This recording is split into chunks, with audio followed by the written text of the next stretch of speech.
there, okay? Go over there. Hey, look at this stick. Wait, here, look. Here, we got it, okay? Hey everybody, look at this one. It turns green and then it turns purple. That's pretty cool, ain't it? Hey, let me look. Yeah, I like it too. This one.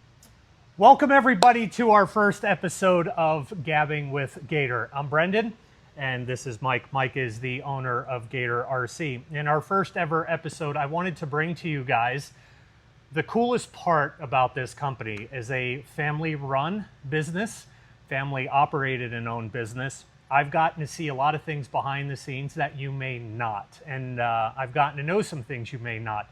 So basically, I wanted to bring that out and showcase it for you guys and give you the opportunity to share and have some fun with this as well. So here are the rules. Quite simply, we'll do this. Our goal is once a month, and we're going to keep one question on the personal side and one question on the business side. And we'll see what kind of answers we get. This should be a lot of fun. So I wanted to introduce to you, Mike.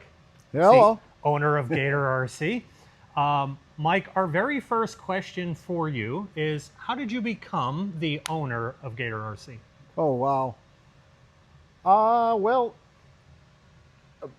We're in Algonquin, Illinois, which is a suburb that's about 50 miles northwest of downtown Chicago.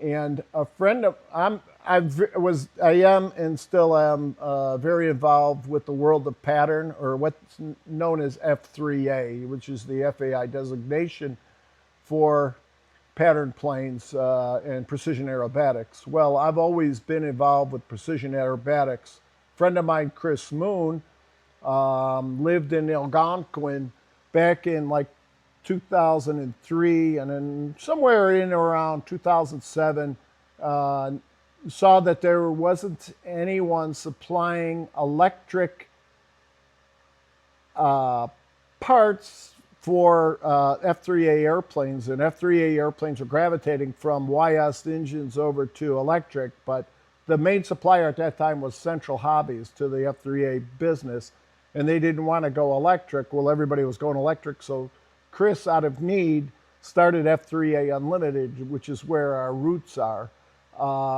Because he was local and because I was involved with him, I was very involved with the business.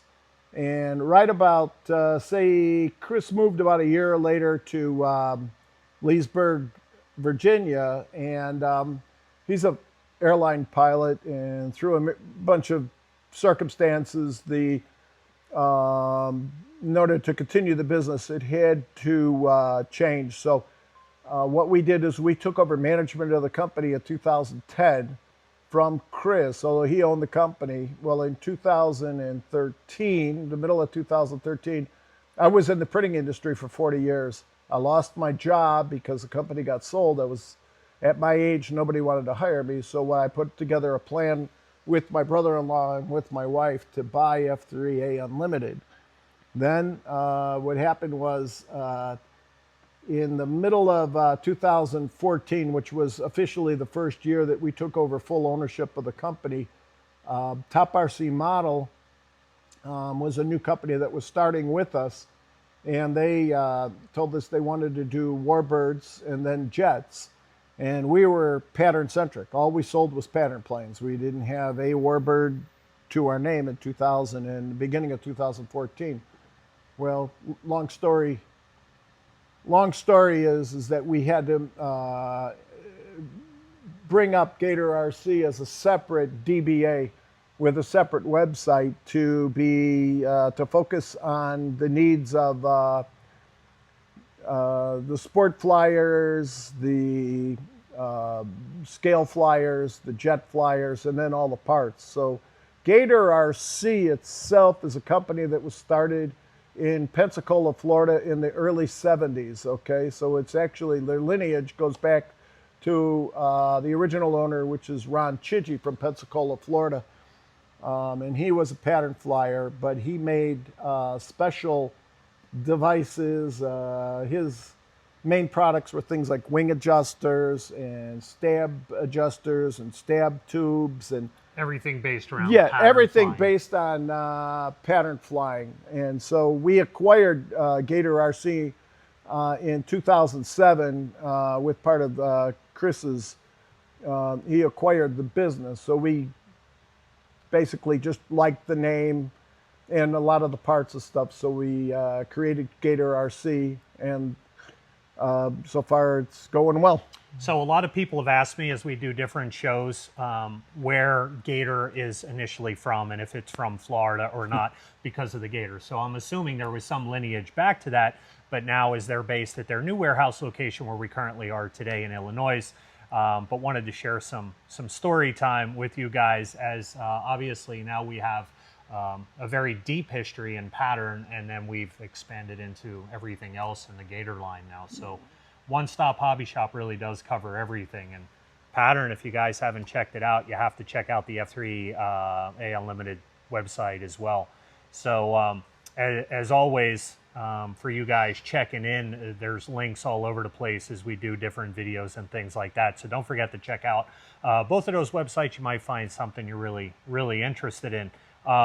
One of those things, as I was walking around here today, we found this. So one of the things to soon be added into, and you have to laugh, right? Anything that comes pilot-wise with interchangeable hands will soon be added to the website if you haven't seen it. And as well, like Free Sky is absolutely blown up. We have you know, a great relationship with Free Sky. Free Sky Steve will be going up to Fond du Lac here in the next few days, spending some time there. So if you get a chance, come over and see us, say hi. Don't forget to check out a full line of products. But let's get down to the nitty gritty. So the personal question. So the very first one that we've come up with, and for you guys, as you comment down below, feel free to ask whatever it is that you want, and we'll try and we'll pick the best one to ask for the next episode. But my first question is, we're going to date you a little bit. Everybody has their very first car story. What was your very first car that you drove legally, and how did you acquire such a thing? First car was a 1969 Ford Maverick. And let's see, that car, that was I shared it with my mother. And she made half the payments. I drove it 90% of the time, but she made half the payments, so it was quite a deal. Did you have responsibilities for grocery runs and things like that? I had some, yeah. I had to drive my mom, but this is I can expound on this much better. Okay, so that was 1969. Okay, so what? I got my license in '69, so it was kind of new. But my mother worked for the Tribune in Chicago, and she did classified ads for the car dealerships, which at that time, the only way they could advertise was the radio, the TV, or newspapers, okay, because we didn't have internet and all that back in, this was '71. I had just graduated from high school, and my birthday was on June 24th. And from the birthday, my mom told me, she goes, hey, you know, she goes, we have a relationship with a famous dealer in Chicago, which was known as Grant Spalding Dodge, or it was nicknamed Mr. Norms. And Mr. Norms was, it was kind of like if you have a, like what's that, the Chevy Nova, the Yankee or the Yanks, I forgot the name. That was so far before my time. So then, you know, or like Nicky Chevrolet in Chicago, these were like performance cars. So on my birthday, we went to Mr. Norm's, Grant Spalding Dodge. This is my mother.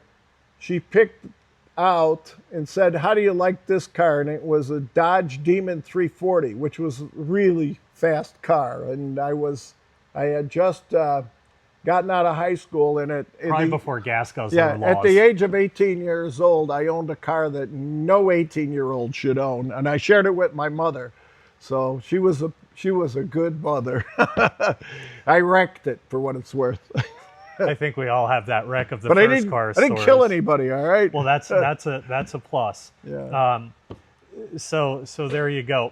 Maverick is not the same Maverick as you would have in a Ford pickup truck today, and if that's a pickup truck or not. But anyway, so that's the gist of this, and we're going to do this once a month. We can do it more frequently if you wish, but you guys have to comment down below. So we're going to teach Mike social media as we go. So he's going to have to do this. You have to do this. Comment down below. Smash that like button for us. So one of these. All right. Make sure you smash that like button. Subscribe to our Facebook page. Like it if you have not. And do me a favor if you're into YouTube. Obviously, from the Just Plain Crazy side is where all my content comes from. We're going to continue to work on building up the Gator side of things. Don't forget to go out to those two platforms, like, share, subscribe on those as well. So for our first episode, guys, I hope you enjoyed it.